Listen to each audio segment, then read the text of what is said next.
તો Delhi blast case મામલે મોટા સમાચાર મળી રહ્યા છે। દિલ્હી બ્લાસ્ટ કેસની તપાસ જે રીતે એનઆઈએ ને સોંપાઈ છે, કેન્દ્રીય ગૃહ મંત્રાલય એનઆઈએ ને તપાસ સોંપી છે અને વહેલામાં વહેલી તકે આ તપાસ પૂર્ણ કરવામાં આવશે। બ્લાસ્ટમાં વપરાયેલી કારનો વધુ એક વિડીયો સામે આવ્યો છે।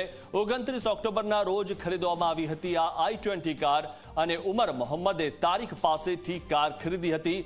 કાર ખરીદીને તેનું પીયુસી કરાવવા માટે લઈ જવાઈ હતી। તે વખતનો આ સીસીટીવી વિડીયો છે તે સામે આવ્યો છે।